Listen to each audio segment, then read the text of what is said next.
Pour aller plus loin, découvrez la formation en ligne Faux Départ, se réapproprier la naissance.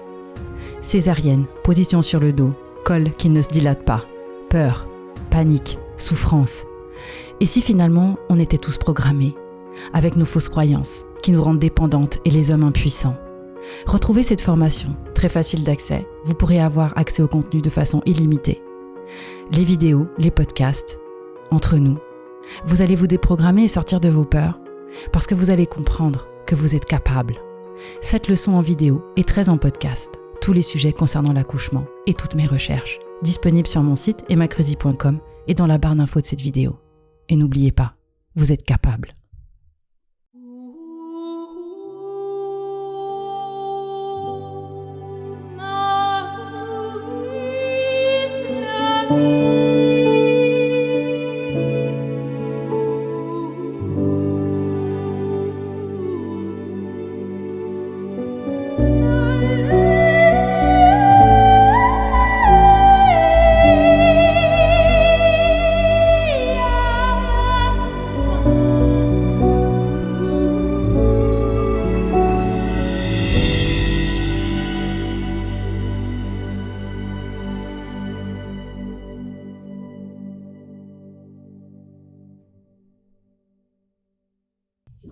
Ok, j'y vais? Top, c'est parti. Dans quelques minutes, vous n'aurez plus le sourire. Quand je vais tourner cette page, vous allez rentrer dans un train fantôme avec moi. Mais ça va mieux à la fin, je vous rassure. Il y a de l'espoir. Bienvenue à tout le monde. Ça me fait vraiment plaisir dans la vraie vie de voir des vraies personnes. Au-delà des chiffres qu'on voit dans les réseaux sociaux qui, pour moi, sont de l'ordre de l'abstrait. Moi, j'aime la vraie vie et j'aime les vraies personnes. Merci d'être là, ça me fait vraiment plaisir de vous voir. Et merci à Josiane pour son accueil. On est en train de saccager sa maison avec la meute. Et ça fait longtemps que tu me parles de ton cercle de complotistes provençaux. Et en fait, on se retrouve à parler maintenant de la naissance. C'est vrai que rien portait à croire, on parle de ce sujet ensemble, et pourtant, j'ai fait une expérience en 2013 avec la naissance de ma première fille qui est là, vous avez déjà vu Eva Rose, et une autre complètement différente l'année passée avec Evie, la petite, qui est en portage avec Pascal. Et suite à cette boîte de Pandore que j'ai ouverte à travers évidemment beaucoup de lectures, des thèses universitaires, des conférences aussi, mais plutôt de la lecture et des recherches sur les études, je me suis rendu compte que la première boîte de Pandore que j'avais ouverte des années auparavant sur les vaccins infantiles n'était pas grand-chose par rapport à celle-ci. Parce que là, on est en train de rendre les femmes dépendantes et les hommes impuissants depuis des générations sans s'en rendre compte. Et on a des professionnels de la santé ici avec nous qui, pour certains, se sont retrouvés à devoir appliquer des protocoles standardisés à tout le monde parce qu'ils répètent ce qu'on leur a appris pendant leurs études. Et comme on le disait dans une de nos émissions, tout le monde n'a pas eu la chance de rater ses études, donc on perd notre discernement, on perd les questions fondamentales parce qu'on est pris dans la petite roue du hamster. Et j'avais vraiment envie de partager. C'est la première série de conférences ici, on la commence maintenant là. Donc, c'est vraiment chouette pour moi, symboliquement, de commencer ici avec cette magnifique énergie. Parce qu'il est temps maintenant que les personnes se réapproprient leur corps, leur famille, leurs liens familiaux et la naissance. Parce que vous ayez des enfants ou pas, eh bien, vous êtes tous sortis d'un utérus. On a ce point commun-là. Alors, jusqu'à maintenant, on a besoin des femmes avec des utérus.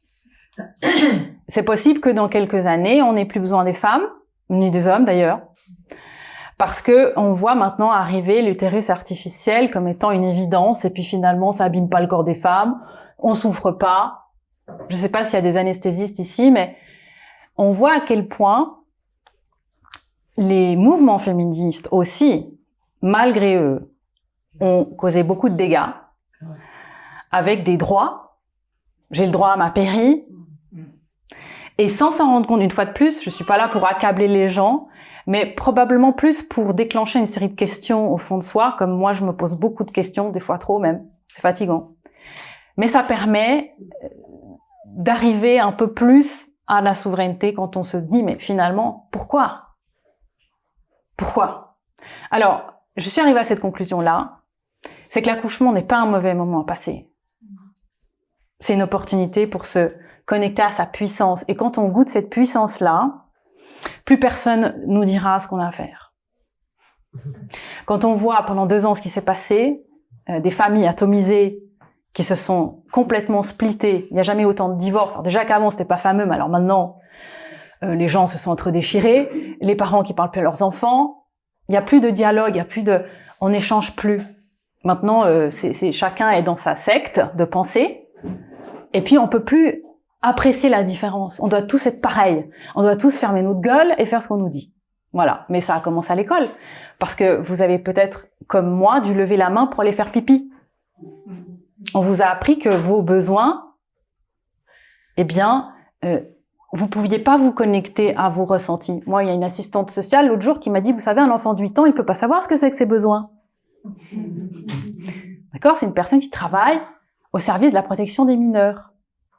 Donc, on est issu d'un système qui n'a pas posé les questions, dans lesquelles on a tous été mis, malgré nous, dans des spécialisations. Et aujourd'hui, j'ai envie de vous faire voir the big picture. C'est le mouvement d'ensemble. On va prendre du recul. Peut-être vous connaissez ce qu'on fait sur l'ingénierie sociale, sur la manipulation des masses, sur l'abrutissement, la fabrique des crétins. Moi, je parle plus de la fabrique à main-d'œuvre pas chère, l'école. Et là, en fait, j'ai envie de vous amener avec une porte d'entrée sur la naissance à peut-être pouvoir relier des points si c'est pas déjà fait. Dans la même mécanique qu'on voit dans l'ingénierie sociale, c'est créer un problème pour mieux le résoudre. Ça, c'est la base. Si vous avez compris ça, vous avez tout compris en fait. On pourrait arrêter là. Quand on voit un problème, toujours voir qui apporte la solution. Et finalement, j'ai envie de dire, moi qui pose souvent des questions très simples, pourquoi chercher des solutions si on n'a pas besoin d'avoir ce problème? Là, qui a créé ce problème? Est-ce que c'est un problème? Est-ce qu'on l'a induit? Il se trouve que quand on vit la naissance, qu'on soit la femme qui accouche ou l'homme qui est là, le partenaire, eh bien, on va avoir toute une série d'événements et on va se dire, dans la plupart du temps, heureusement que j'étais à l'hôpital, sinon ça se serait mal passé. Alors qu'en fait, on apprend quand on va fouiller dans tous ces protocoles, qu'au départ, les protocoles, ils sont là pour des cas pathologiques. Heureusement qu'on a des chirurgiens, heureusement qu'il y a des médecins et le corps médical, quand ça se passe mal. Mais si on avait induit les problèmes à coup des protocoles standardisés à toutes les personnes, et si, en fait, la plupart des naissances se seraient bien passées, si on n'avait juste rien fait, en laissant ce que Michel Audin, je ne sais pas si vous le connaissez, c'est un célèbre obstétricien gynécologue français que j'ai interviewé récemment, qui a 94 ans, je crois maintenant, consacré sa vie à expliquer aux gens que accoucher, c'est un processus involontaire, comme vomir. Alors c'est sûr que c'est pas très glamour quand on dit ça, mais je pense pas que vous avez pris des cours pour savoir vomir. Ben non. Par contre, maintenant, on est tellement programmé, de nouveau, à être dépendant du corps médical parce que l'autre sait mieux. On est né aussi dans une culture où peut-être on a eu des parents qui nous ont dit « Mais écoute, parce que monsieur, il sait mieux que toi. » Alors avant, c'était le curé, mais maintenant, c'est la blouse blanche. On est devenus, des inférieurs. On peut pas réfléchir. Alors si en plus, on a des cheveux longs, qu'on est un peu blonde, puis qu'on s'appelle Emma Cruzy, alors là, c'est fini. Alors, je vous présente l'accouchement en structure hospitalière. J'espère qu'il n'y a pas des femmes enceintes. Si. Ah! Non, mais ça va mieux après, c'est bon. Alors, ça, c'est un schéma, il n'y a pas tout, hein. Parce que ça rentrait pas, et puis à la fin, c'est pas le but non plus. J'ai pas envie d'être anxiogène. J'aimerais juste qu'on comprenne ce qui se passe. L'accouchement, c'est un processus physiologique et involontaire. D'accord? Maintenant, dans la nature, les femmes de Cro-Magnon, elles faisaient pas des cours de préparation à la naissance. Alors on va dire, oui, mais grâce à la médicalisation des naissances, on sauve des vies. Les femmes meurent moins, les bébés meurent moins. Alors, je vais pas passer sur toute l'histoire de l'hygiène, mais on est grosso modo toujours dans la même dynamique, c'est que finalement, quand on apprend à se laver les mains, et puis qu'on a commencé à avoir de l'hygiène, on a arrêté aussi de contaminer. Il y a eu ces fièvres puerpérales qui ont disséminé beaucoup de personnes. Alors, je vais pas aller trop sur ce plan-là aujourd'hui parce que c'est pas le but de faire l'histoire. Ça, vous pourrez voir si ça vous parle. Vous allez voir plus loin. Je vais quand même juste vous donner un chiffre. On a aujourd'hui des associations qui font des statistiques d'accouchement à domicile, par exemple. Et les causes, dans les derniers chiffres, de transfert, parce qu'il y a des transferts qui se font, hein, des femmes qui veulent accoucher à la maison, tout à coup, elles sont transférées dans des structures hospitalières. Les causes potentiellement urgentes dans ces transferts représentent 0,46% des cas, donc quasiment aucune. En général, c'est des transferts de convenance pour des femmes qui tout d'un coup veulent une péridurale, ou ça peut être un travail qui n'avance pas, et puis bon. En France, il y a un gros problème, c'est que les sages-femmes ne peuvent pas. Les sages-femmes libérales ne peuvent pas faire des accouchements à domicile ou être là avec une famille, sauf si elles souscrivent à une assurance qui coûte à peu près leur salaire annuel, c'est-à-dire en moyenne 22 000 €. Vous imaginez bien que si je vous dis que vous pouvez faire votre métier, mais il faut passer votre salaire dans une assurance, vous allez me dire, oh, c'est sympa, j'ai des principes, mais à un moment donné, il faut bien que je mange. Donc, il y a ça aussi, c'est le serpent qui se mord la queue. On perd la sagesse et on perd aussi le partage de l'expérience. Alors, en gros, ça, ce que vous voyez sur ce tableau, ça s'appelle l'effet toboggan. Il y a plusieurs portes d'entrée. Quand vous êtes tout en haut, vous êtes encore enceinte, ou vous êtes peut-être un papa, un futur papa ou un partenaire, vous êtes encore en train de rêver à votre bébé. Et puis là, en bas, le bout, c'est la césarienne. Ça, c'est quand vraiment on arrive avec le fameux code rouge. Peut-être vous savez ce que c'est. Code rouge, c'est quand vous voyez tout le monde hurler autour de vous et en 20 minutes, votre bébé, il doit sortir. Parce qu'on sent que ça va vraiment mal se passer sinon. Quand vous accouchez à la maison, ce qu'il faut savoir déjà, alors c'est pas une conférence, je suis pas pour évangéliser les gens, pour que tout le monde accouche à la maison. Moi, j'accouche à la maison des vies. Chacun fait ce qu'il veut. Mais c'est pour qu'on se rende compte que aujourd'hui, à un moment donné, quand les femmes accouchent chez elles, elles ont les feux qui sont verts. Alors je le dis déjà parce que c'est une question de bon sens, mais évidemment, je parle pas des grossesses pathologiques. Je parle d'une grossesse où tout se passe bien. Il y a eu un suivi, ça se passe bien, la femme est en bonne santé, le bébé va bien. Ok, on va partir de ce principe-là quand je dis que tout va bien. Je précise parce que des fois, il y a des personnes qui n'ont pas forcément cette notion-là, puis alors du coup, ça les parasite pendant tout le reste des explications. Ce qu'on voit maintenant, c'est que on pousse les gens, vraiment, les couples, pendant toute la grossesse, aller sur le chemin de la peur. Alors, il y a déjà tous les examens pendant la grossesse, hein, les échographies, c'est un business dingue. Au 3e trimestre, vous voyez quasiment jamais une échographie qui va bien. Jamais. D'ailleurs, il y a des professionnels qui dénoncent, mais évidemment, on les écoute pas. Mais qu'est-ce qui se passe? Ça veut dire qu'une fois de plus, si vous connaissez un peu l'ingénierie sociale, on est toujours dans le même système. Ça s'appelle la stratégie des petits pas. Donc, un accouchement, en gros, il se passe entre 37 semaines d'aménorrhée et 43 semaines. Ça fait quand même 6 semaines d'écart. 1 mois et demi. C'est un peu comme les fours. Si vous faites votre gâteau chez votre mère ou chez un copain, il n'aura pas le même temps de cuisson. En fait, un bébé, c'est un petit peu pareil. Il y a des bébés qui sont prêts à 40 semaines, d'autres à 38, d'autres à 42. Ok. Sauf que, au fur et à mesure du temps, avec la technologie, et surtout les césariennes de convenance, où finalement c'est génial parce qu'on peut tout programmer, ça apporte beaucoup plus. Hein, faut quand même se rendre compte aussi des budgets, hein, parce qu'un accouchement par voie basse, ça peut durer 2-3 jours dans une structure, ça vous rapporte 800 balles, alors qu'une césarienne, ça vous prend 30 minutes, vous savez quand vous pouvez le faire, puis alors surtout pas le week-end, parce qu'il y a le golf, le ski ou je sais pas quoi, hein, pour les chirurgiens, et puis ça vous rapporte des milliers. Donc, on a un glissement qui s'est fait où, petit à petit, comme on a considéré que les bébés étaient viables à 37 semaines d'aménorrhée, eh bien maintenant, on considère dans beaucoup de mentalités qu'une grossesse à partir de 37 semaines d'aménorrhée, ça sert plus à rien. Ça sert plus à rien. Donc finalement, ok madame, on va vous soulager, parce que c'est fatigant, hein, au bout de 37 semaines, on fatigue. C'est normal, on est au bout. Sauf que quand on ne sait pas que le bébé, c'est lui qui choisit quand il va naître. Alors Josiane, elle va vous dire que c'est les planètes, mais c'est notre premier choix dans la vie quand on veut naître. Et le problème, c'est que aujourd'hui, les personnes qui portent la vie sont des personnes qui sont nées d'une génération où on a commencé à induire. Donc déjà, le premier choix dans la vie, il y a beaucoup de personnes parmi nous qui l'ont pas fait. Et quand on comprend comment on est, on comprend aussi comment on vit. J'ai des personnes qui me disent, à chaque fois que je veux commencer un projet dans ma vie, ça aboutit pas, ou je suis bloquée, ou je me sens pas capable, ou ceci, cela. Ok, il y a des psychologues qui commencent maintenant à s'intéresser à ça, ce premier choix dans la vie. On parlera après de l'ocytocine de synthèse qui crée des dégâts au niveau épigénétique, et ça c'est une catastrophe. Donc on arrive sur ce toboggan-là, par exemple avec un déclenchement. On va vous dire, madame, monsieur, votre bébé, franchement, il y a un risque là, parce que vous avez plus de liquide amniotique, vous avez des contractions, oulala, c'est autant en finir, votre bébé grandit plus, il grandit trop, il risque d'être trop gros.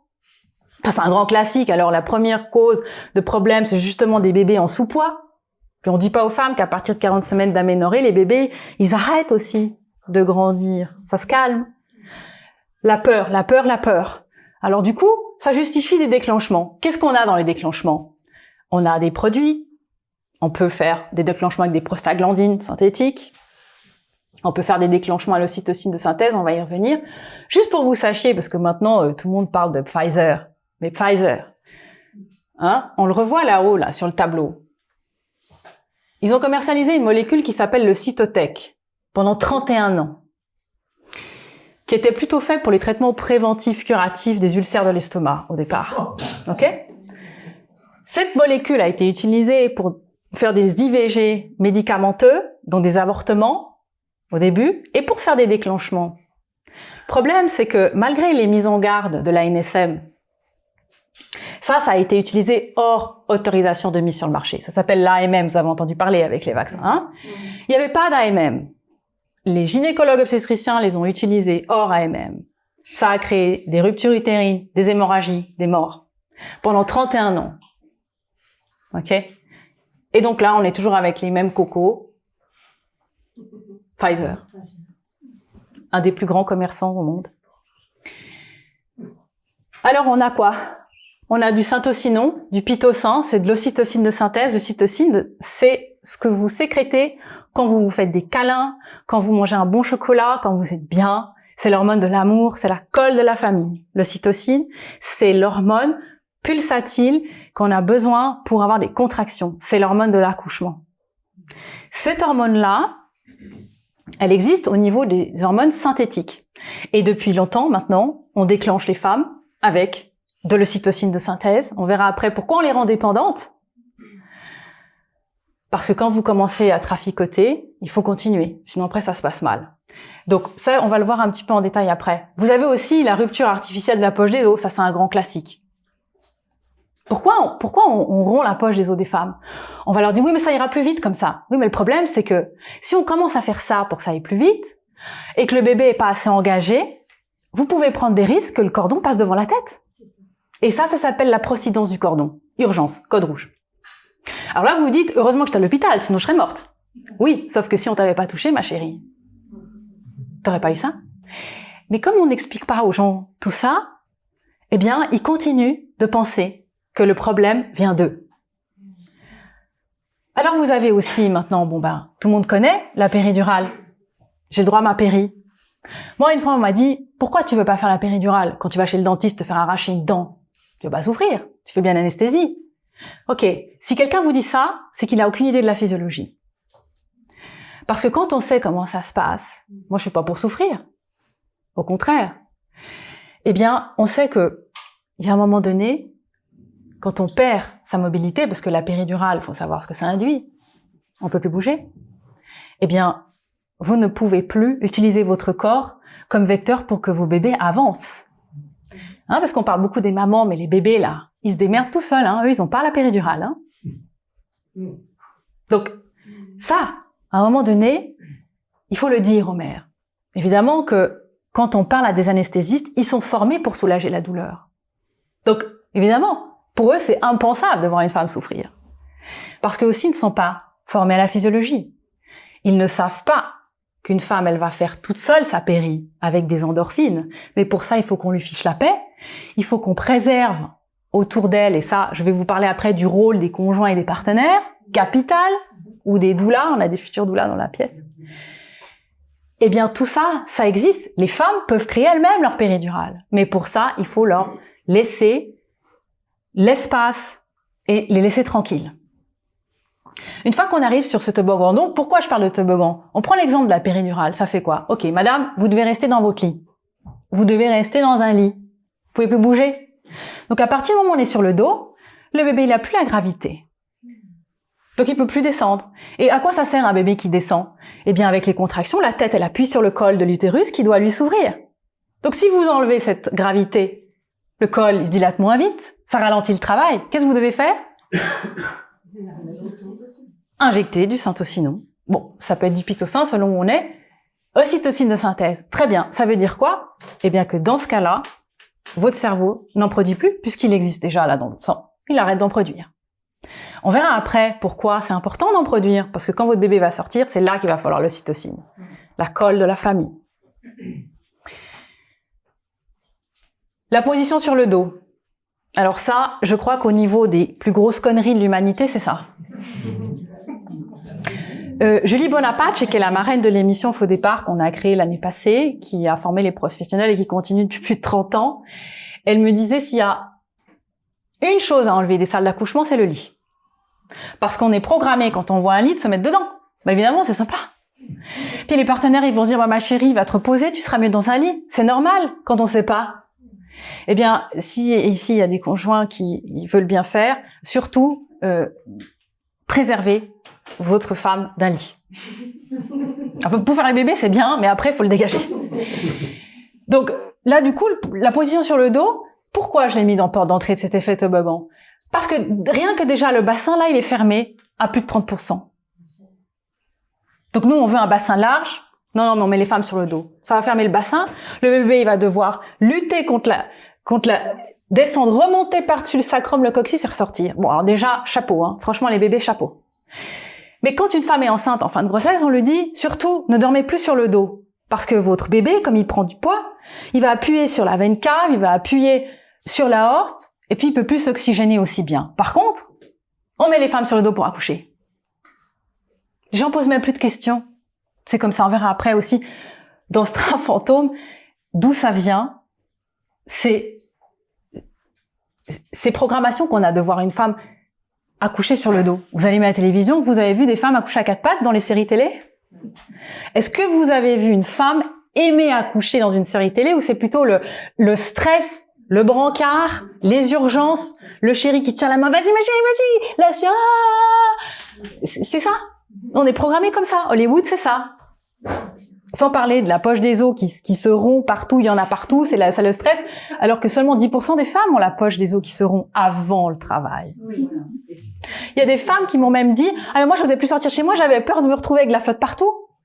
Et il y a une telle soumission à l'autorité médicale dans notre culture que j'en ai même pris ce témoignage pour le mettre dans le livre d'une amie de ma mère qui me dit l'année passée, quand elle apprend ce projet, elle me dit « Tu sais, quand j'ai accouché de ma fille, je suis arrivée aux portes de la salle d'accouchement, et à ce moment-là, j'étais toute seule, paf, la poche des os se rompt. Il y avait de la flotte partout. La sage-femme est arrivée, elle m'a insultée en me disant, mais quand même, vous pourriez quand même sentir que la poche des os allait se casser. Il y en a partout maintenant. Et Régine, c'est pas toi, mais c'est une autre Régine, elle me dit, la seule chose qui m'est sortie de la bouche, c'est, est-ce que vous avez une serpillière? Moi, quand j'ai su ça, je dis, est-ce que tu m'autorises de passer ton témoignage? Parce que tout est là. La soumission à l'autorité médicale, ne pas s'écouter. Et toi, tu t'es même senti mal. Comment on sait qu'un système est inversé au niveau des valeurs? Enfanter, c'est l'acte le plus sacré du monde, vous allez le voir. Le professionnel qui est là pour assister à une naissance, il doit remercier la femme et le couple de lui laisser l'honneur d'être là. Mais dans notre système, c'est le couple qui remercie le professionnel d'être là. Et ça, gardez-le en tête toujours. C'est comme ça que ça doit être. C'est comme ça que ça doit être et pas autrement. Ça ne peut pas être autrement. Alors, vous avez toutes ces joyeusetés, comme je les appelle. Évidemment, quand on est sur le dos, il faut faire quoi? La poussée dirigée, là aussi. On est dans la clé de voûte de tout, c'est la poussée dirigée. Respirer, bloquer, pousser. Les maris, les conjoints qui se sont trouvés maintenant en coach, si vous regardez, alors moi je m'inflige ça, mais les femmes enceintes surtout ne regardez jamais ça. Sur YouTube, vous avez des émissions de télé-réalité où dans les maternités, il y a des caméras partout, ça filme les femmes qui accouchent et on voit ce qui se passe. Alors moi je regarde ça pour comprendre où on en est encore en 2022. Évidemment, les conjoints, pourquoi je dis qu'on les rend impuissants? Parce que comme on leur a pas expliqué comment ça fonctionne dans la vraie vie, dans la nature, dans la physiologie, eh bien, ils font un peu ce qu'ils pensent. Alors, allez, hop, je suis le coach sportif. Allez, ma chérie, vas-y, respire, bloque. Et c'est terrible. Parce qu'évidemment, ils sont dans une impuissance monstre. D'ailleurs, la plupart des péridurales, c'est les hommes que ça soulage, hein. Enfin, je dis les hommes, vous avez compris, hein, je vais faire simple. C'est les partenaires que ça soulage. Parce que ils n'ont pas les hormones, eux, à ce moment-là. Alors du coup, on a cette poussée dirigée qui détruit complètement le périnée des femmes. En France, c'est un des premiers pays au monde qui fait la rééducation du périnée. Parce qu'on va dire aux femmes, vous savez, mesdames, quand même, hein, votre corps, il est pas très bien fait, heureusement qu'on est là. On va vous rééduquer votre périnée. Voilà, parce que vous l'avez bien foutu en l'air pendant que vous poussiez contre les lois de la nature. Et puis heureusement qu'il y a toute l'équipe, parce que comme vous sentez plus rien quand vous êtes sous péridurale, on va vous dire quand vous avez des contractions, parce que vous les sentez pas. Donc vous dépendez complètement en tant que femme du corps médical. Si vous avez une péridurale, vous sentez rien. Donc on va vous dire, attention, c'est bon, allez pousser. Vous savez même pas où vous poussez, il y a plein de femmes qui savent même pas. On dit, mais madame, c'est pas comme ça qu'il faut pousser. En plus, on va vous engueuler. Ok?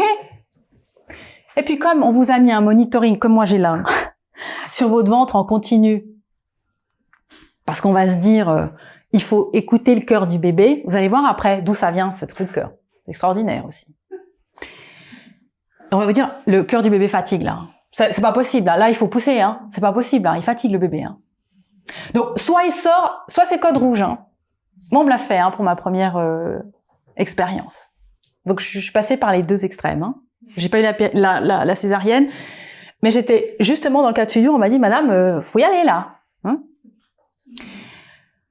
Donc, qu'est-ce qui se passe? Quand on est en structure hospitalière, on peut attendre le dernier moment pour lancer un code rouge. On va justement attendre le dernier moment parce qu'on sait qu'on a tout le bloc à côté.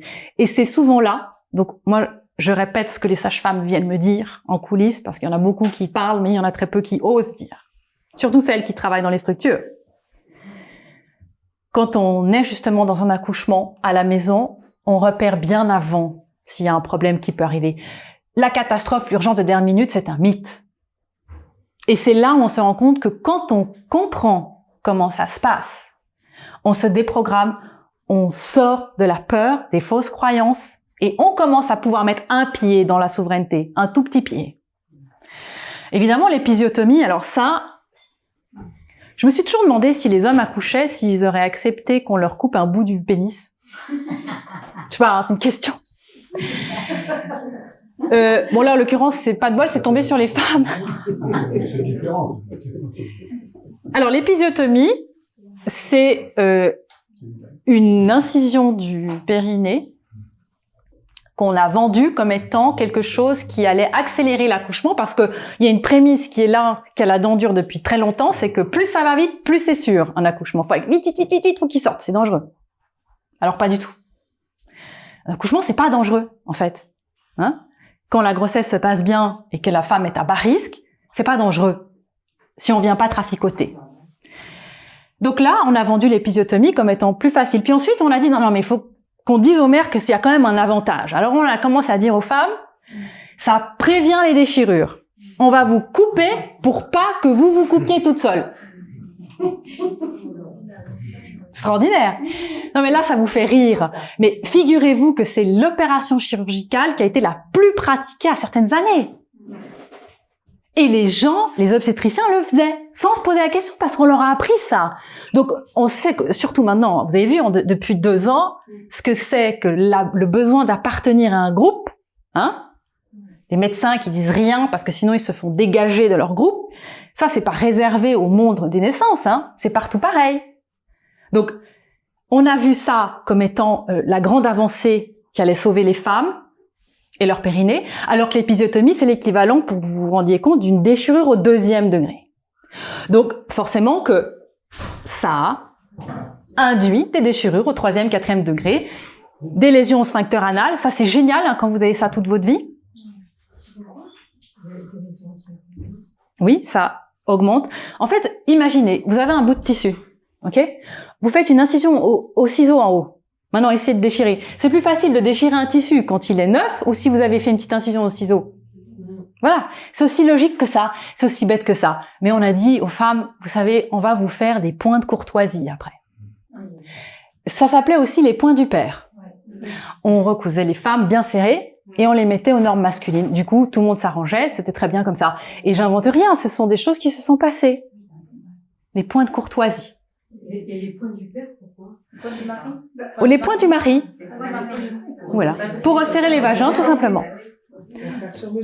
Voilà. Donc, une fois qu'on arrive en bas, parce que on peut arriver de plusieurs façons sur cet effet toboggan, quand ça se passe mal, eh bien, toutes les femmes qui ne savent pas ce qui suit vont dire « Heureusement que j'étais à l'hôpital. Sinon, mon bébé serait mort et moi probablement aussi. » Forceps, ventouse, une femme qui est sur le dos, qui sent plus rien, qui est complètement coupée de ses sensations, un bébé qui a été induit à l'ocytocine de synthèse pour booster des contractions, qui elles sont violentes, a le cœur qui fatigue, parce qu'il n'y a pas les pauses. Dans la nature, une femme elle a des contractions, il y a une pause, ça revient, il y a une pause.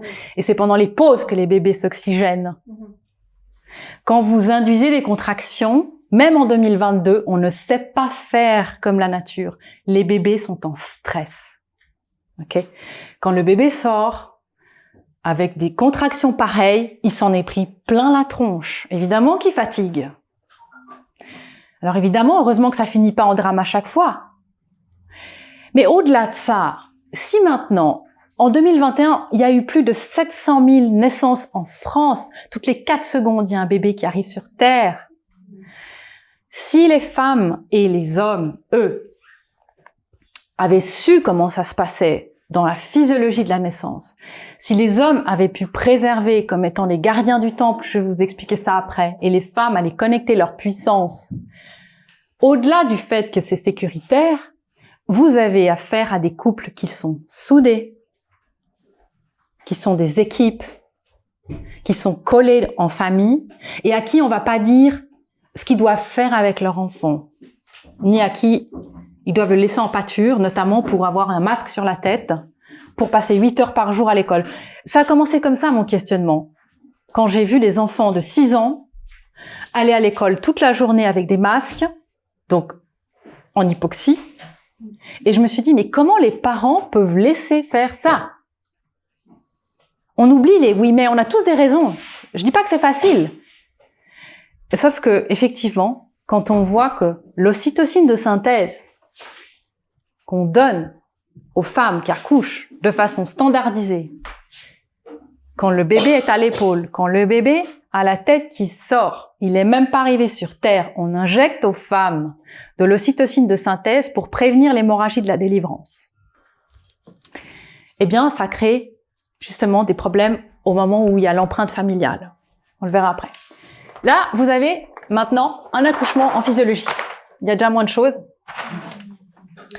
Donc, vous avez l'ocytocine naturelle que la femme produit. Son cerveau produit ça. Alors, évidemment, on va prendre un exemple tout simple pour que vous compreniez comment on arrive sur l'effet toboggan. Parce qu'on est ignorant, que ce soit professionnel ou tout simplement futur parent. Pour fabriquer de l'ocytocine, le cerveau, il a besoin d'être tranquille. Il a surtout besoin, à ce moment-là, pendant le début de la naissance, d'être en mode archaïque. Ok? Sauvage, reptilien. Donc, tout ce qui est néocortex, qui nous différencie des autres mammifères, eh bien, ça, c'est à bannir si vous voulez un accouchement sécuritaire. Donc, l'ocytocine naturelle, c'est elle qui va créer des contractions, des moteurs qui vont faire que l'utérus contracte, que le bébé se positionne bien, que le col se dilate et que vous puissiez accoucher en sécurité et ensuite continuer à fabriquer de l'ocytocine. Qu'est-ce qu'on fait? La première chose qu'une femme arrive en structure hospitalière, qu'est-ce qu'on fait? La première chose qu'on fait, on lui demande: Madame, votre numéro de sécurité sociale, vous avez vos papiers, vous avez votre dossier, on la fait réfléchir, on utilise son néocortex. Ok? Les gens ne savent pas ça. Je ne dis pas que les gens sont malveillants, mais malgré eux, ils créent des problèmes. Pourquoi? Combien de femmes disent: je suis arrivée à l'hôpital, j'avais des contractions régulières, au moment où j'arrive, il n'y a plus rien qui se passe. Et je me fais engueuler en me disant: mais qu'est-ce que vous faites là? Vous avez rien, vous ne travaillez là pas. Comment ça? Ben si! Ah ben, je suis arrivée ici, à tout qui s'est arrêté. C'est normal. On a stoppé la production d'ocytocine parce qu'on a mis des stimuli qui continuent d'alimenter le néocortex. Alors que celui-ci, il faut le mettre de côté. Il faut que la femme, elle soit dans sa bulle. Pas de lumière, pénombre. C'est mal barré dans les hôpitaux. Hein. Pas de bruit. Mal barré. Pas de stress. L'opposé de l'ocytocine, c'est l'adrénaline. On appelle ça une hormone antagoniste. Si vous stressez à côté d'une femme enceinte qui est en train d'accoucher, elle le sentira. Vous n'avez pas besoin de lui dire. Elle va le capter. L'adrénaline, ça contamine au même titre que l'ocytocine. D'ailleurs, les sages-femmes libérales qui continuent de pratiquer les accouchements à domicile le disent. On appelle ça en anglais les birth junkies. Elles sont shootées à l'ocytocine. Elles ont besoin de ça. Parce que ce qu'on vit dans une naissance à ces moments-là est vraiment addictif. Okay? L'adrénaline est contagieuse aussi. Donc, évidemment, quand vous arrivez dans une structure hospitalière, au niveau de la détente, c'est quand même, y a mieux. Et alors, quand on voit un partenaire complètement paniqué dans la voiture, chérie, c'est où la maternité? C'est à gauche ou c'est à droite? Et qu'on voit la femme qui se tient là et qui doit encore réfléchir par où elle doit passer, ok, on sait comment ça peut aller là, le toboggan. Donc la femme, vous lui foutez la paix, elle produit son ocytocine, elle bouge, elle est mobile, elle a des pauses. Et pendant ces pauses, au bout d'un moment, elle va fabriquer ses endorphines. Le plus gros dealer au monde, c'est notre cerveau. Et ça, on le voit bien dans la dopamine. Je fais une parenthèse par rapport à tout ce qui est de l'ordre des notifications. Je le dénonce sur les addictions aux écrans. Dopamine. Les gens qui font les jeux aussi. Les jeux sur les écrans. Candy Crush. Moi, j'ai toujours dit, mais comment les gens peuvent passer leur temps à aligner des cœurs et des bonbons? Vous vous rendez compte? On passe 14 ans de notre vie derrière les écrans, hein? C'est les derniers chiffres. 14 ans. Les gens qui fabriquent ça sont des gens qui connaissent les neurosciences et surtout les circuits de dopamine. Le plus gros dealer au monde, c'est votre cerveau. Donc pendant les pauses, la femme, elle fabrique les endorphines. Évidemment que si vous êtes un homme, que vous êtes anesthésiste, peut-être que vous le savez pas. Mais la femme, elle a pas besoin de vous, en fait. C'est sûr que c'est pas pour ça qu'on est formé quand on est anesthésiste. J'ai vu des anesthésistes femmes témoigner qu'elles ne pouvaient pas voir une femme souffrir. Mais en fait, on règle les problèmes de qui dans un accouchement? Excusez-moi, moi j'ai pas envie d'être responsable de vos peurs, hein, arrêtez de projeter sur moi toutes vos angoisses. Ça va, hein, je gère. Le rôle du conjoint là, il est, quand je parle de gardien du temple, comme je vous le dirai après, c'est vraiment de faire barrage. C'est pas à la femme de se défendre à ce moment-là, mais c'est pas à elle d'être l'objet des projections des angoisses des autres. Le corps, à ce moment-là, il est muni de l'arme fatale. C'est le réflexe d'éjection du fœtus. Et ça, c'est un réflexe que nous avons toutes. Ça ne se prépare pas. C'est le cerveau archaïque qui va faire ça. Et quand la femme, elle est bien engagée dans son travail, il y a un moment donné où l'adrénaline arrive. Et ça, c'est quand le bébé est suffisamment engagé pour qu'on ne puisse plus faire machine arrière. Parce qu'on est en 2022, on a tous des smartphones, des voitures, etc. Mais notre cerveau, il est encore dans la jungle, hein, lui. Donc, si vous êtes dans la jungle avec un bébé qui commence à être entre vos jambes, il ne pourra pas remonter s'il y a un tigre. Hein. Donc, le corps, il est super bien fait pour que, grâce à ce shoot massif d'adrénaline, il sort le bébé. Et s'il y a un prédateur qui arrive, vous partez avec votre bébé dans les bras, en courant. C'est comme ça.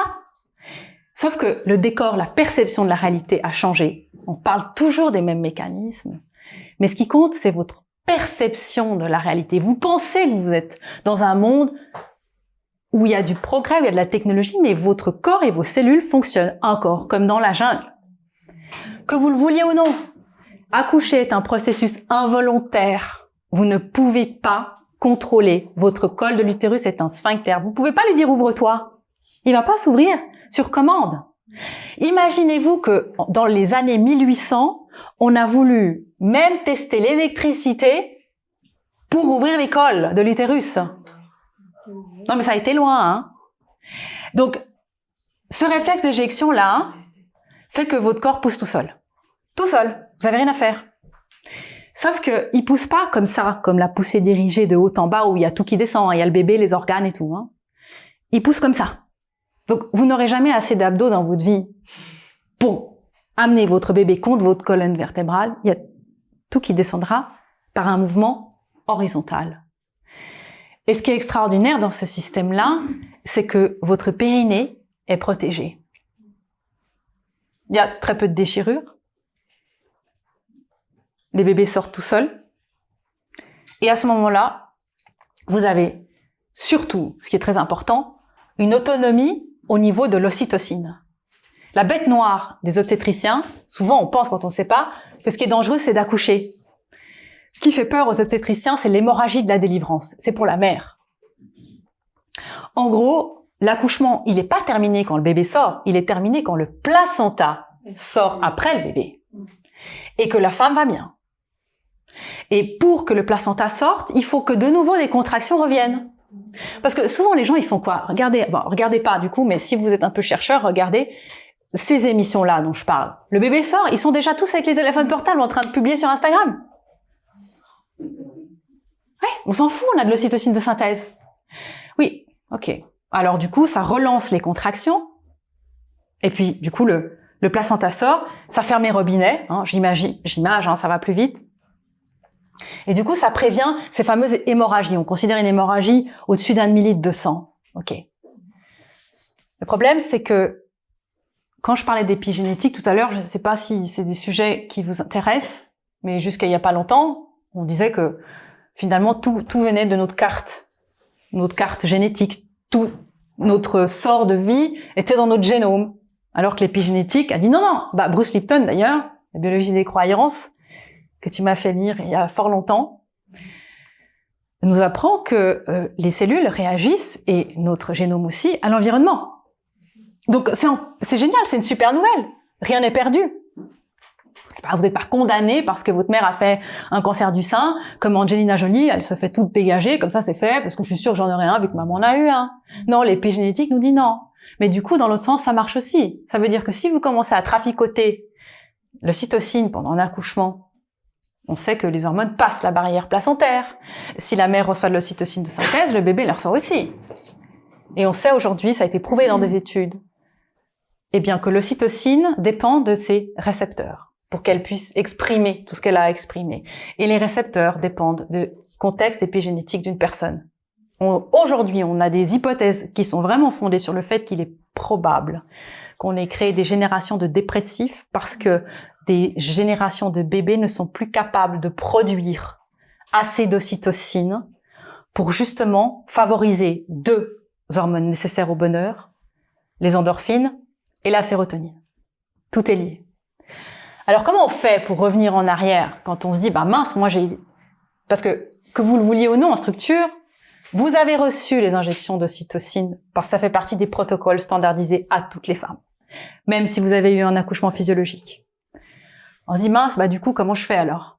Pour mon bébé, peut-être qu'il a ses récepteurs qui ont été abîmés, peut-être que notre lien a pas été aussi fort qu'on aurait pu parce qu'on nous a court-circuité ce moment-là. L'ocytocine, c'est la colle, comme je l'ai dit tout à l'heure, non seulement de la mère avec son bébé, mais aussi du partenaire. Important, hein? Avec la mère et le bébé. Eh bien, on sait aujourd'hui qu'on peut réparer des dégâts en faisant 8 séances de câlins par jour. Mais pour ça, il faut se toucher, hein. La distanciation sociale, faut pas faire, hein. C'est pas bien.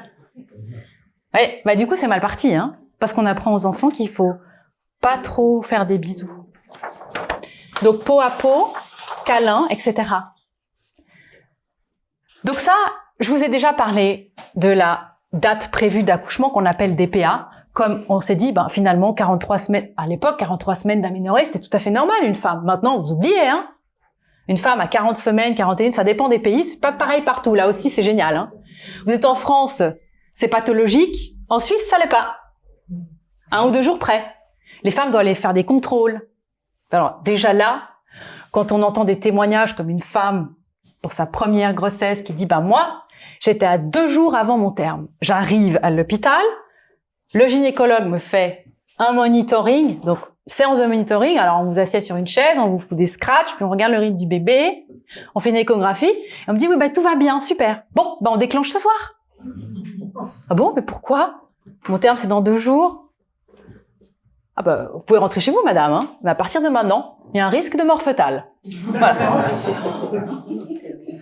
À votre avis, la mère, elle a fait quoi? Elle a été chercher sa valise, puis elle est revenue, hein. Le problème, c'est que quand on fait ça sur un col de l'utérus qui n'est pas mûr, qui n'est pas prêt, un bébé qui est encore dans sa cuisson, puis qu'on se dit, écoutez, on va y aller là. Alors on fait quoi au début? Allez, on vous décolle les membranes, on commence à mettre les doigts là, on commence à trifouiller. On va avoir, allez, on vous met un tampon de prostaglandine, ça vient toujours pas. Puis alors, faut voir, hein, les effets secondaires, hein, je vous les épargne, là, parce que j'ai pas non plus envie de trop vous. Ocytocine de synthèse, ça va y aller, là. Hein. Et on va dire au bébé, maintenant, tu sors. Parce que ta maman, jusque-là, elle était bien pour te mettre au chaud, mais maintenant, elle devient toxique pour toi.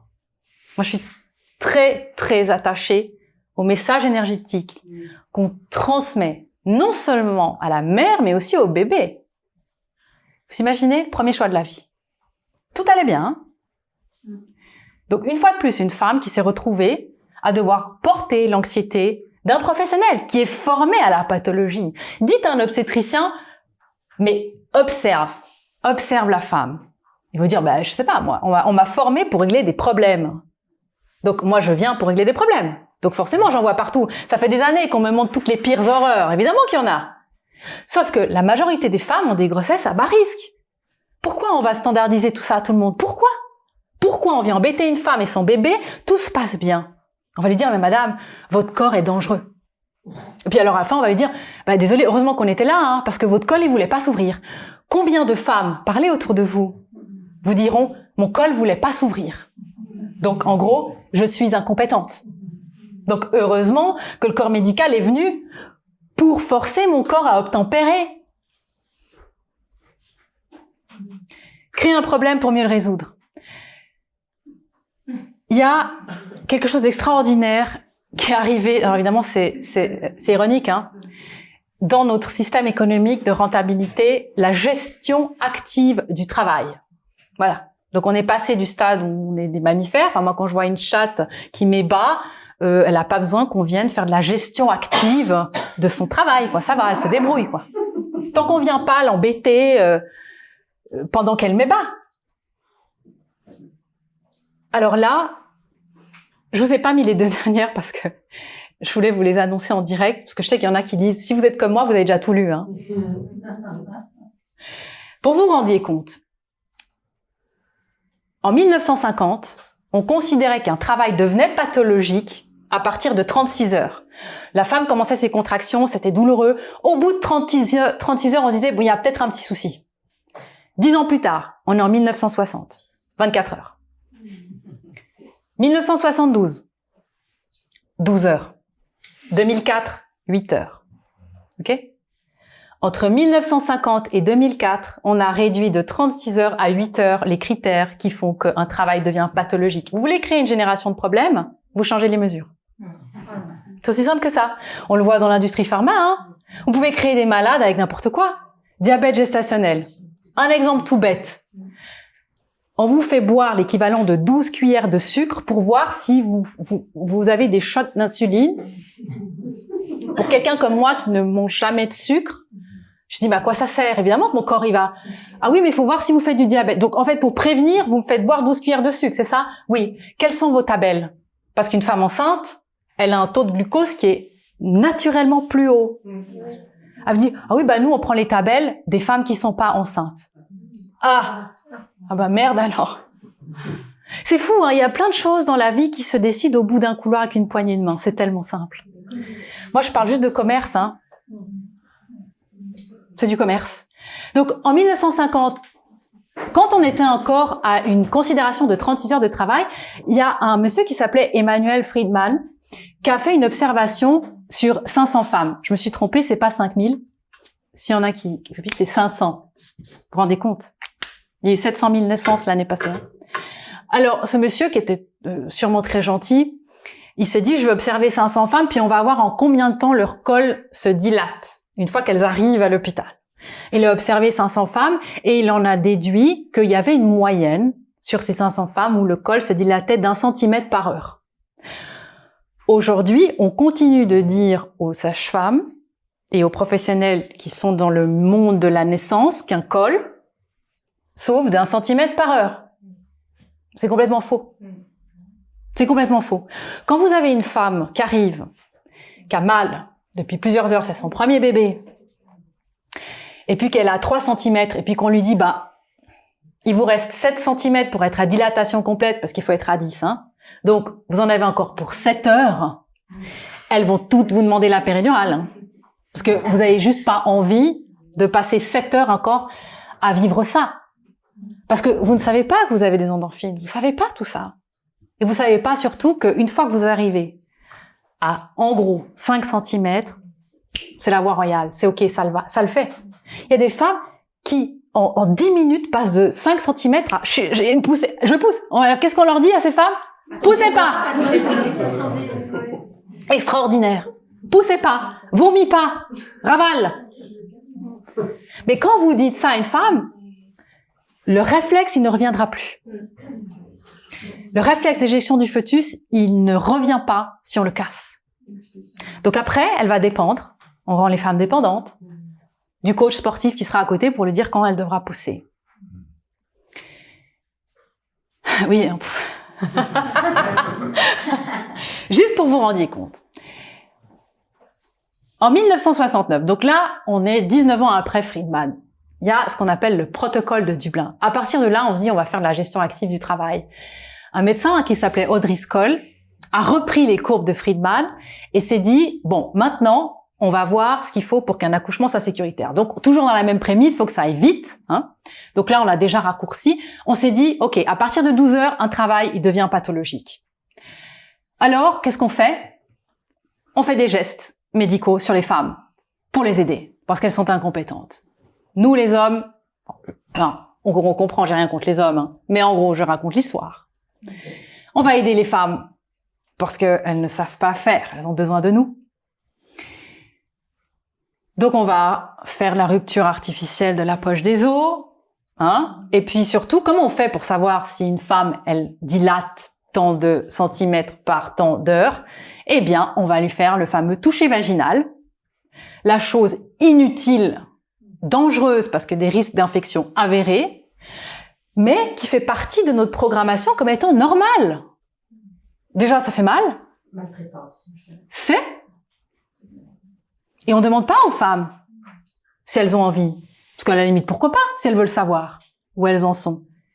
Madame, bonjour, je suis la nouvelle sage-femme, on change d'équipe. Voilà, alors je vais vous faire un toucher vaginal, hein, puis après c'est une deuxième. Puis en fait, c'est normal, on trifouille le vagin des femmes comme si c'était open bar. Sauf que ça peut perturber, ça, la physiologie. Il y a des femmes qui ont carrément, alors ça c'est des témoignages qui sont anciens, des femmes qui étaient en plein accouchement, tout se passait bien, le col s'est refermé. C'est un sphincter. Hein? C'est un sphincter, le col s'ouvre, mais il peut se fermer aussi. Il y a des femmes qui ont carrément vu leur travail reprendre 15 jours plus tard, dans des écrits anciens, dans des villages. Il y a beaucoup de témoignages comme ça. Pourquoi? Parce qu'elles étaient chez elles, et puis un homme arrive comme ça, bon c'était le toubib du village, parce qu'évidemment dans l'histoire on apprend que les médecins s'en sont mêlés, hein, parce qu'il fallait plus laisser faire les sages-femmes, c'était trop dangereux. Et puis évidemment le cerveau reptilien, lui qu'est-ce qu'il fait? Il voit pas une personne rentrer, il voit un tigre. Donc à ce moment-là, le travail n'est pas encore assez engagé. Quand je parlais tout à l'heure de l'adrénaline qui fait que le bébé à un moment donné il peut plus faire machine arrière, donc il faut que ça sorte. Mais à ce moment-là, en début de travail, ça peut encore s'arrêter. Il y a des femmes, leur travail s'arrête, tout simplement. Sauf que quand vous mettez un pied dans l'hôpital, vous n'en sortez plus, hein. On vous laisse pas sortir. Une fois que vous êtes dans une salle d'accouchement, vous sortez avec le bébé. Donc, on va se débrouiller d'une façon ou d'une autre pour que vos cols s'ouvrent. Évidemment, comme vous savez pas, vous allez dire, OK, ocytocine de synthèse. Très bien. On en est encore là aujourd'hui, hein, en 2022. Donc, évidemment, on arrive aussi de loin parce que j'ai pas parlé, on parle de la péridurale, parce que maintenant c'est normal, on a le droit à la péri depuis en gros les années 70, mais avant peut-être que vous avez entendu parler, surtout la première moitié du XXe siècle, 1900, 1950, le twilight sleep, ça vous dit quelque chose? Le sommeil crépusculaire. On shootait les femmes. On shootait les femmes, elles planaient complètement. D'ailleurs, c'est ce qui a amené un mouvement massif vers les hôpitaux, tout le monde voulait avoir ça. 95% des gens, des femmes accouchaient comme ça. Il y a eu des mouvements féministes aussi là, qui disaient on a le droit à faire. Alors, ça enlevait pas la douleur, mais les femmes perdaient la mémoire et la conscience. À ce moment-là, c'était complètement à côté de la plaque. Sauf qu'il y a eu des drames. Et la porte-parole d'un de ces mouvements féministes, la National Twilight Sleep Society, est décédée en 1915 d'une hémorragie. Suite à ça, on savait qu'il y avait un problème entre les scopolamines et la morphine. On le savait. Il y en a plein qui sont morts, mais l'opinion publique. J'ai le droit à mon twilight sleep. Maintenant, j'ai le droit à ma péri. Alors évidemment, la péridurale, c'est extraordinaire par rapport à d'autres anesthésies générales s'il y a besoin de faire une césarienne parce qu'effectivement, il y a une pathologie. Sauf que la péridurale, elle peut causer aussi des problèmes. On sait que ça passe la barrière placentaire et qu'elle induit toute l'immobilité déjà et toute la suite de l'effet toboggan. Alors maintenant, ce qu'on a fait, ce qui est génial, c'est qu'on a créé les services après-vente de la naissance, comme je le dis dans mon livre. Maintenant, vous avez des services qui sont gérés dans les hôpitaux par des psys, des sages-femmes. Vous savez que 30% des femmes, et ça, c'est des chiffres officiels, à mon avis, c'est quand même plus que ça, s'estiment traumatisées par leur accouchement, hein. Traumatisées. Alors, qu'est-ce qu'on fait pour les pires? Parce que celle dont je parlais tout à l'heure, risque de mort fœtale, madame, on vous déclenche, ça a fini en boucherie, son accouchement. Hein. En boucherie. Et ça, vous avez les témoignages et le documentaire. Vous les trouvez facilement. Alors, qu'est-ce qu'on fait? Et c'est forcément de bonne intention, on va dire, au départ. Je ne vais pas faire ma complotiste, hein, évidemment. Mais quand la femme, elle arrive là, dans ce service, on va lui dire, on va vous enlever votre traumatisme. Alors, on va reprendre tout le fil de votre accouchement. Vous comprenez, on a dû faire ça, madame. On a dû faire ça, parce que des fois, ça se passe vraiment mal. Les violences obstétricales, on commence à en parler maintenant, mais il y a des femmes qui se sont vues avec des professionnels de la santé appuyés sur leur ventre. Il y en a même une qui a failli mourir, hein, d'une hémorragie interne, tellement ils lui ont pété la rate, hein, c'est vite vu. Là, maintenant, hein, je parle pas des anciens temps. Et donc, on continue d'expliquer aux femmes, voilà, je parlais de ça dans une dernière émission de Faux Départ, on a dû faire ça, on a dû faire ça, Au final, on justifie auprès des femmes et des couples pourquoi on a fait toute une série d'interventions, parce qu'on est ignorant de la physiologie, et on confirme et on entérine le fait que les femmes sont incapables, et que heureusement qu'elles étaient là, hein, sinon ça se serait mal passé. Vous vous rendez compte à quel point tout est inversé? Inversion des valeurs, je l'ai écrit ici. Quand vous êtes dans un système où il y a une inversion des valeurs, vous faites partie des gens qui ont du bon sens, sinon vous ne seriez pas là chez les complotistes de Josiane. Si vous voulez mettre un appareil médical où vous vous dites très bien, moi j'ai une machine, je veux vous la vendre, eh bien vous allez me prouver que vous avez fait des essais et qu'il y a un bénéfice avec votre molécule, votre machine ou ce que vous avez à me vendre. Non, on va le voir avec le monitoring en continu. Comment c'est arrivé sur le marché? Dans un système de valeurs inversées, vous devez prouver qu'il n'y a pas de... Attention, ça fait mal à la tête, hein. Qu'il n'y a pas de désavantage à ne rien faire. Ok, je vais te prouver qu'il n'y a pas de désavantage à ne rien faire parce que je ne veux pas acheter ta machine. C'est à moi de prouver que non, je veux pas changer ma vie en fait avec ta machine. Alors dans un système normal, c'est à celui qui vend qui doit prouver. Dans un système inversé, c'est celui qui ne veut pas consommer qui doit prouver qu'il n'y a pas de désavantage à ne pas consommer, faire. Monitoring, ça c'est un exemple. Monitoring en continu, cette fameuse machine. On dit aux femmes, oui alors ça permet de surveiller le cœur du bébé pendant l'accouchement. En continu. On peut le comparer à l'auscultation intermittente. Quand j'ai accouché à la Maison des Vies, la sage-femme, elle avait un petit Doppler, elle venait de temps en temps, elle mettait son truc sur mon ventre, puis on entend tout, ok c'est bon, elle repart. Voilà, c'est ça. Intermittent. Eh bien, monitoring continu, c'est une machine qui a été mise sur le marché en 1969. À cette époque-là, vous pouviez mettre tout ce que vous vouliez sur le marché, dans les appareils médicaux, sans prouver que ça fonctionnait, qu'il y avait un bénéfice. Voilà, génial, hein? Donc évidemment, qu'est-ce qu'on a dit? Ah oui, mais ça va limiter les paralysies cérébrales, parce que les paralysies cérébrales chez les bébés, c'est dû à l'accouchement quand ça traîne. Ok, prémisse, ça n'a pas été prouvé non plus, mais soit, très bien. On a utilisé le levier de la peur, c'est de bonne guerre, ça marche bien. Sauf qu'en 30 ans, il n'y a eu aucune baisse, grâce au monitoring, mais surtout, en 8 ans, les césariennes ont triplé. En 1976, 7 ans plus tard, un amendement du Congrès des États-Unis a obligé tout appareil médical d'être approuvé par la Food and Drug Administration, FDA. Donc vous pouviez plus faire ça. Alors on se dit, bah ok, alors du coup ils ont dû amener les preuves. Ben non.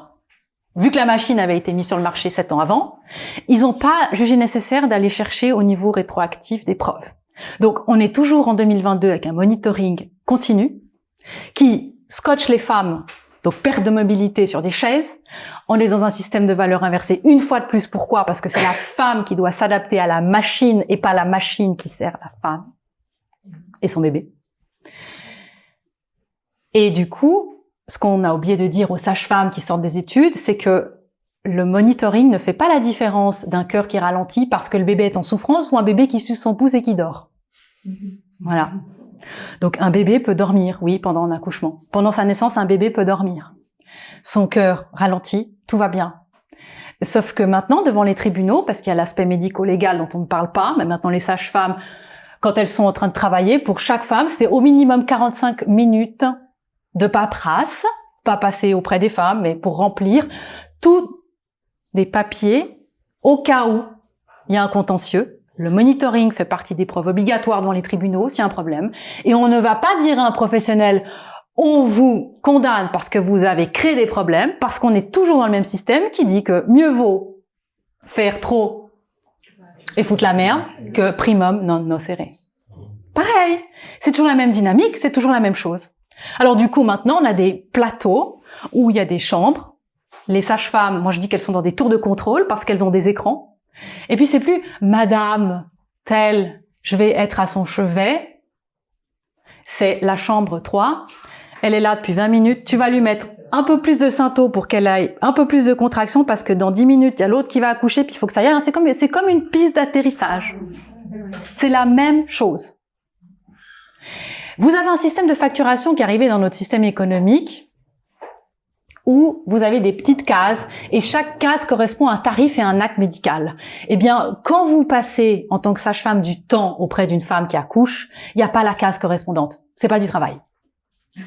Voilà. Par contre, si vous allez lui injecter quelque chose, vous pouvez cocher la case. Voilà. Et là, ça facture. Ben, c'est comme ça qu'on apprend aujourd'hui que finalement, le corps médical ne peut plus se permettre de passer du temps. Le temps n'est plus considéré comme du travail. Le temps, c'est de la perte d'argent. Alors ok, moi je veux bien, il n'y a pas de souci, hein. Mais alors qu'on explique aux parents et aux familles comment ça fonctionne. Comme ça, ils connaissent les règles du jeu.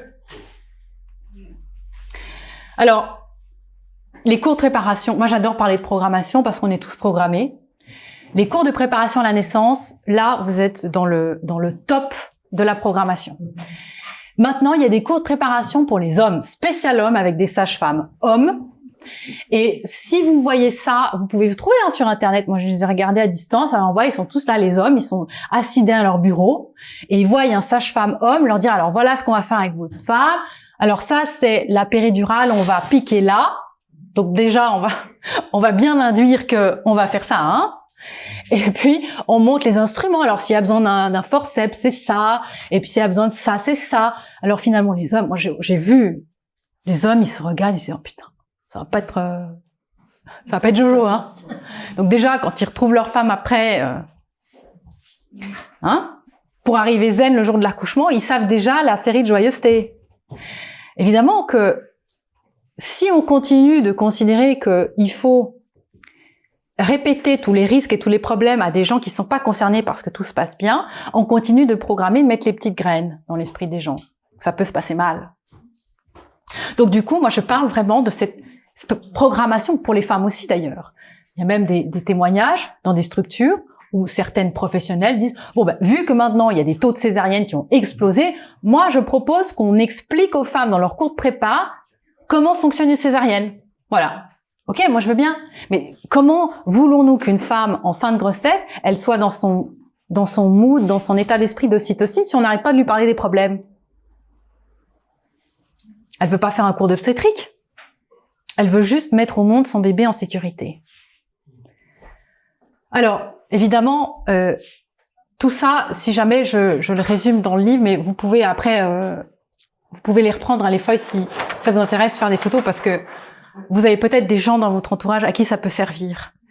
Dans les mythes et les fausses croyances, je voulais aussi parler avec vous du cordon ombilical.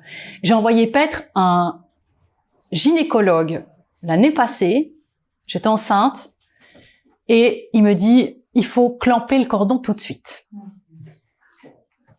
Alors, clamper, c'est on met 2 pinces, hein.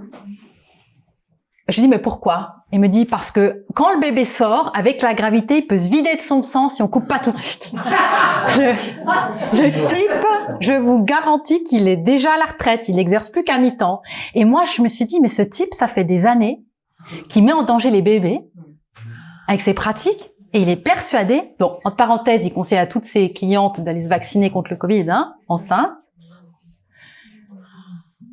Et en gros, pour que vous vous rendiez compte, quand vous laissez le cordon battre jusqu'au bout, enfin la circulation, pour 3-4 minutes, vous laissez le bébé avoir tout son volume sanguin.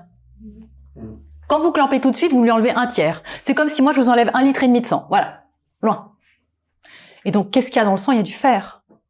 Donc évidemment que tous ces petits bébés qu'on a rendus anémiques avant l'heure, même l'OMS pour vous dire, préconise le clampage tardif, même en cas de réanimation du bébé. Une fois de plus, qu'est-ce que dit l'OMS? Si vous avez un bébé qui a besoin d'une réanimation, vous devez avoir un professionnel formé qui va le réanimer attaché à son placenta. Parce qu'on pense toujours qu'on coupe le cordon entre le bébé et sa mère, mais le bébé il est accroché au placenta. Donc, le professionnel doit le réanimer alors qu'il est encore accroché à son placenta. C'est la machine et le geste qui doit s'adapter à la vie et à l'humain, et pas l'inverse. Qu'est-ce qu'on fait maintenant? On prend les bébés, on court avec. Voilà. On va les sauver, on va bien leur foutre en l'air toute une série de canaux. Oui, j'espère que je vous déprime pas trop.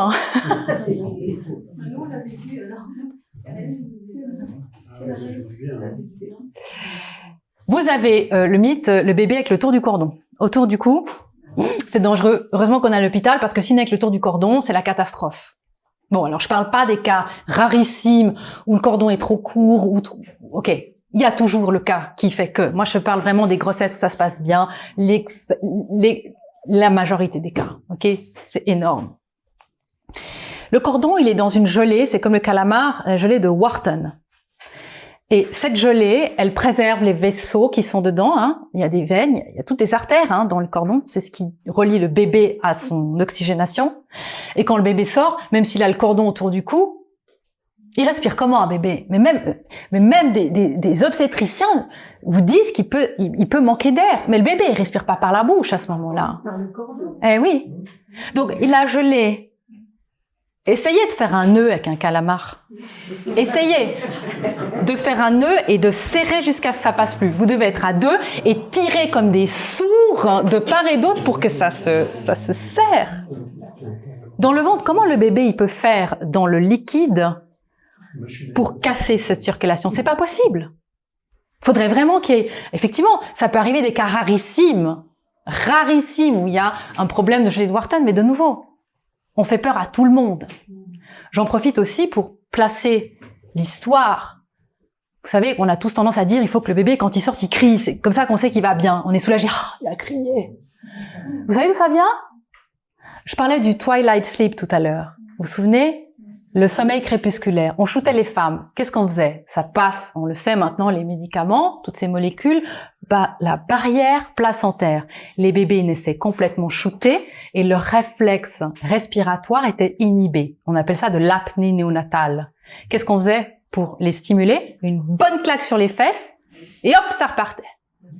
Le mythe qui veut que le bébé aille bien quand il crie vient de là. Début des années 1900.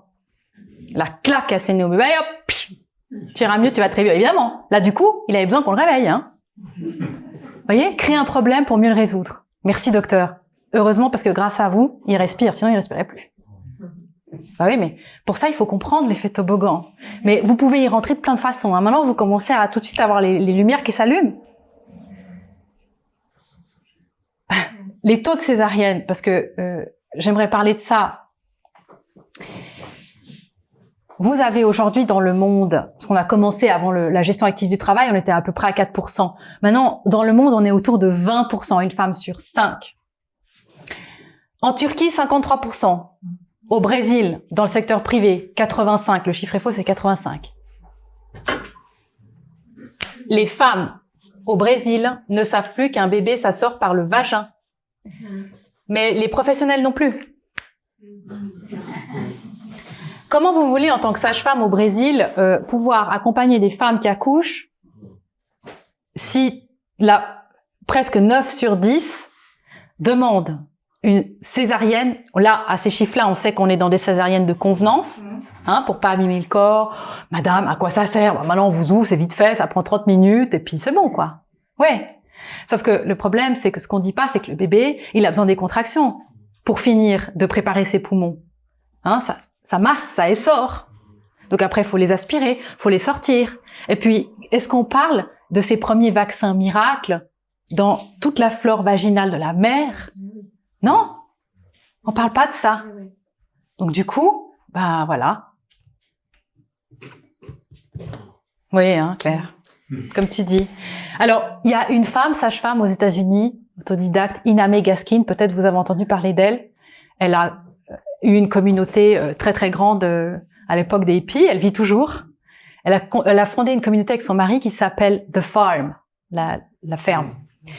Elle a assisté à beaucoup de naissances avec ses consoeurs sages-femmes. Pour vous donner une idée des statistiques des accouchements physiologiques dits à la maison, parce que des gens traversaient les États-Unis ou même prenaient l'avion pour aller accoucher là, des fois des mois à l'avance, leur taux de césarienne sont, et encore maintenant, de 1%. 20 fois moins que la moyenne mondiale. Et que pour vous sachiez aussi que les instruments, donc les forceps, les ventouses, 0,05%, autant dire rien. Parce qu'une sage-femme formée à la physiologie, comme le dit Michel Audin, elle est dans le coin d'une pièce et elle tricote. Il n'y a plus l'ego qui a besoin de faire. Elle respecte le sacré, la femme sait. Si vous voulez juste savoir un repère simple, si le professionnel qui vous accompagne est dans la bonne dynamique des valeurs, il doit vous dire que vous êtes capable. Vous devez vous sentir capable quand vous êtes à côté, pas dépendante, y compris les partenaires. Ça, c'est un très bon repère. J'aimerais finir sur le rôle du conjoint, ce processus involontaire et cette approche que je commence maintenant à diffuser le plus possible. Elle diffère des autres approches. Mon but, c'est pas de former des sages-femmes, je suis pas sage-femme. J'aimerais m'adresser aux conjoints et aux partenaires. Merci, Téchou. Pourquoi? Parce que quand je parlais de la physiologie tout à l'heure et du néocortex, tout est là.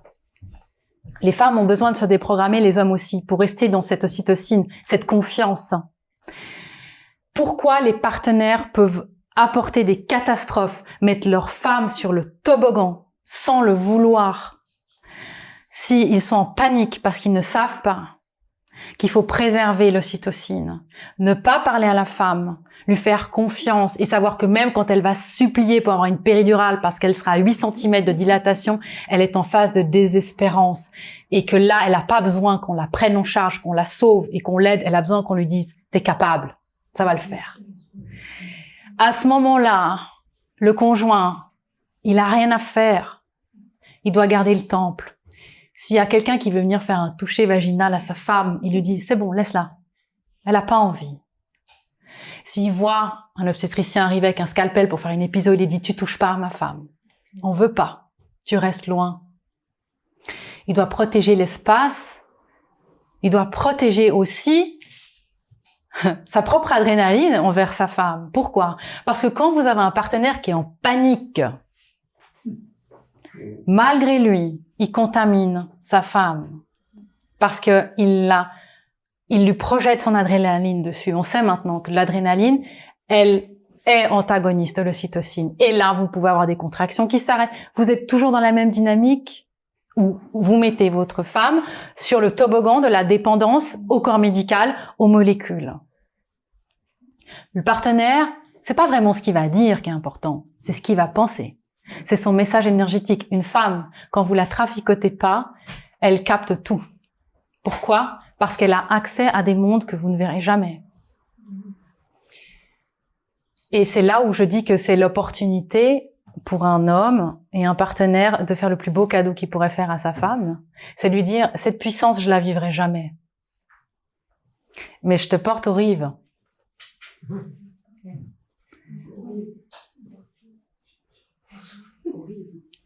Je te porte aux rives. Et tu vas t'envoler seul. T'es capable, t'as pas besoin de moi. Vas-y, c'est ok. Vas-y.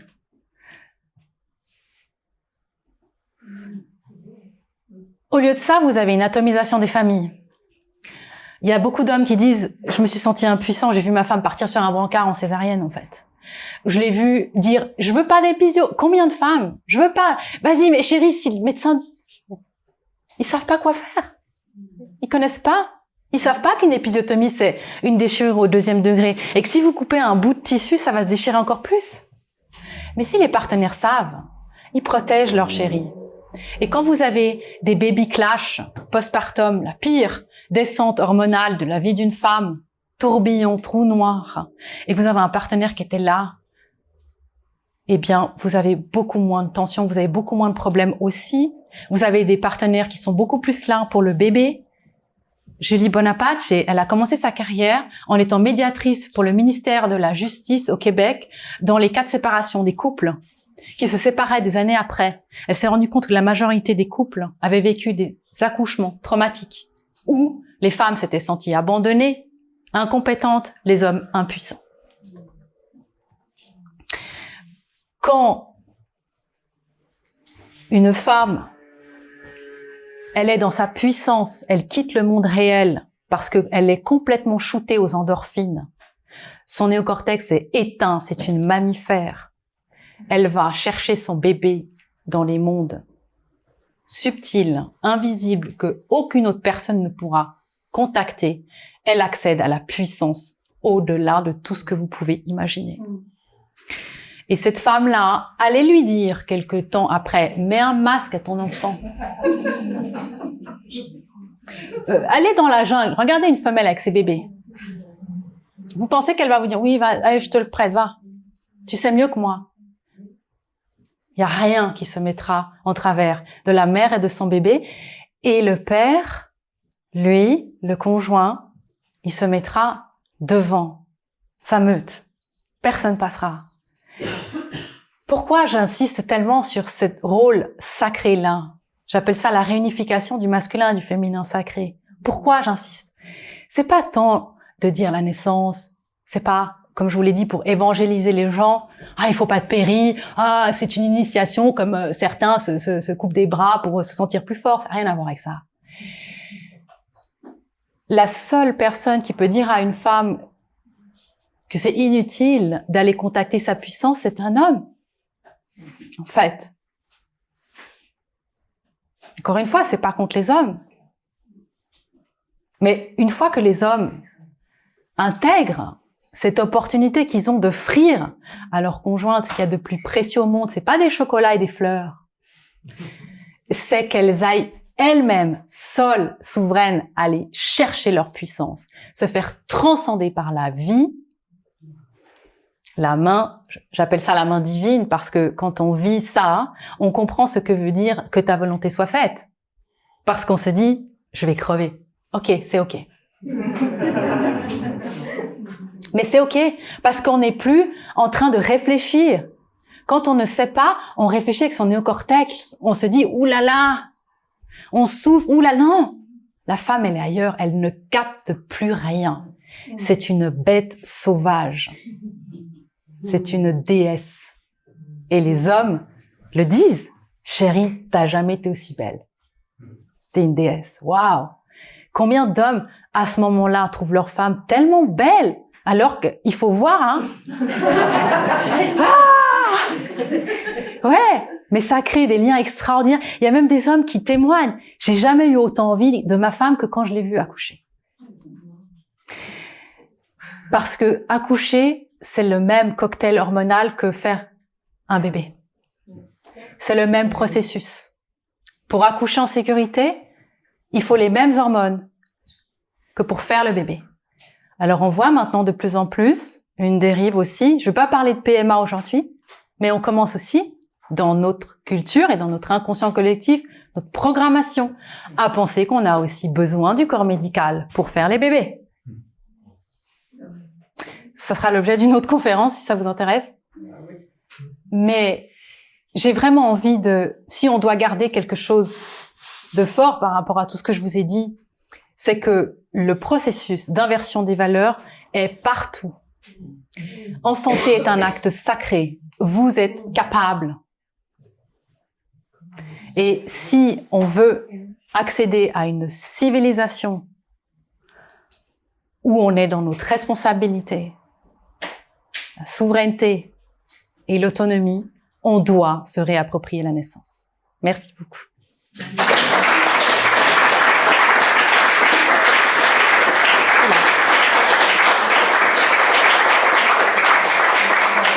Pour aller plus loin, découvrez la formation en ligne Faux départ, se réapproprier la naissance. Césarienne, position sur le dos, col qui ne se dilate pas, peur, panique, souffrance. Et si finalement on était tous programmés, avec nos fausses croyances qui nous rendent dépendantes et les hommes impuissants? Retrouvez cette formation, très facile d'accès. Vous pourrez avoir accès au contenu de façon illimitée. Les vidéos, les podcasts, entre nous. Vous allez vous déprogrammer et sortir de vos peurs parce que vous allez comprendre que vous êtes capable. Cette leçon en vidéo et 13 en podcast. Tous les sujets concernant l'accouchement et toutes mes recherches. Disponibles sur mon site emmacreuzy.com et dans la barre d'infos de cette vidéo. Et n'oubliez pas, vous êtes capable.